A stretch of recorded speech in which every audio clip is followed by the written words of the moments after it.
Man finds safe containing $7.5 million inside storage unit he bought for 500 bucks.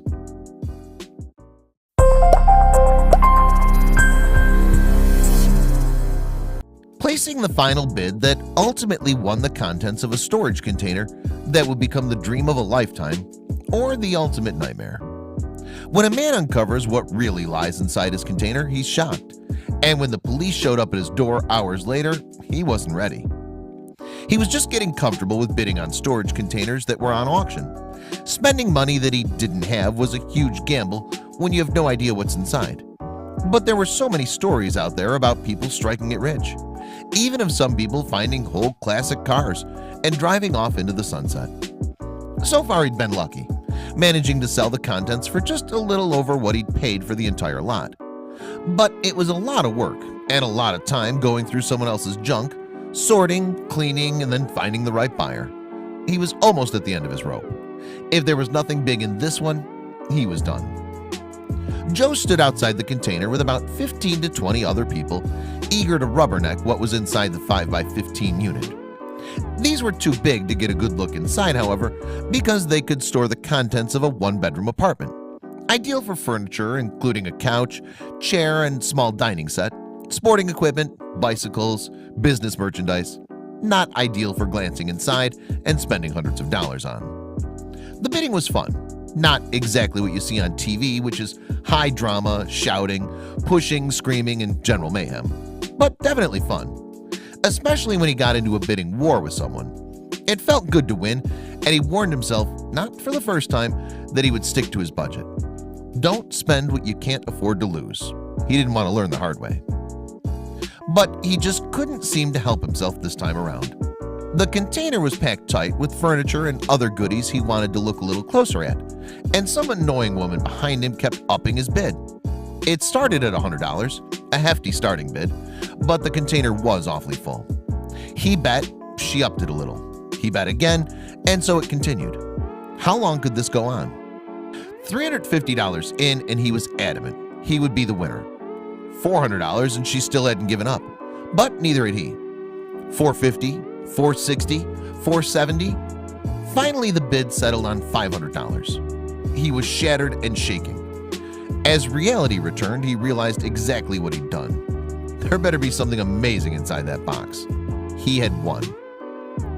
Everyone but a few drifted away from the site now that a winner had emerged. They'd lost interest in the contents because they hadn't won anything themselves. But a few stayed around to watch the new owner enter the small building. They only wished they'd been the ones to win it when they saw what he found. Joe slowly walked into the 5x15 unit. It was packed of old furniture, but enough of a gap between existed for him to walk between the items. He felt sweat prickle the back of his neck and forehead. The furniture alone wouldn't cover the high price he'd laid out for this unit. There'd better be something amazing. And he began looking. It didn't jump out at him as it would have in a movie. After all, it was just a dull gray container lying on the floor next to a chest of drawers. But Joe knew what a safe looked like without any fancy CGI to help him. He called up his friends to come out and help him open the safe. Even if he looked all day, he doubted he'd find a key. One power drill later, and they were drilling deep into the lock to force it open. And what they found was beyond belief. Taking the lid off the opening, he was gobsmacked by all the bills lying right at the top. $50 bills in huge stacks. He literally fell over from pure shock. Getting to his feet, he started pulling out wad after wad of cold hard cash. But all things were not going to be peaches and cream for Joe and his huge find. Barely 2 hours into his discovery, there was a knock on the door, and soon men in uniforms were swarming all over the container. Just what had he gotten himself involved in, he wondered. It could have been anything. I mean, just who has this much cash just squashed into a safe? Joe realized that in his exultation, he had sent photos to his girlfriend and also uploaded the photos of the contents of the safe to pretty much every social media site. No wonder the police were here. He still hadn't been able to count all the cash, but he knew it was enough to roll in. So far, he was up to $1 million. He dragged himself away to talk to one of the officers waiting for him. All in all, there was $7.5 million stashed in a few safes around the containers. everything from nickels to $100 bills and pink slips for cars. There was just one gigantic problem. The original owner had gotten wind of the find and had hired some top-notch lawyers to get back his fortune. Joe was in trouble. Everything started moving extremely quickly after the police arrived. Joe got a call from the lawyers telling him in no uncertain terms that he must return the money, but that he could keep $600,000 as a finder's fee. Joe had some quick thinking to do. After consulting with his friends, Joe learned that in the state of California, once a unit had been sold, the contents were no longer owned by the delinquent tenant. He had full rights to keep anything in the unit. After all, he had purchased it fair and square. But the lawyers were not going to back down that easily. Thinking that they were doing Joe a service, they upped the finder's fee to $1.2 million, and they were playing hardball. Who knew what these people were capable of? Joe began wondering just how someone forgets $7.5 million in a delinquent storage rental. Not someone good, it seemed, but how bad would things get? So would he only get $1.2 million?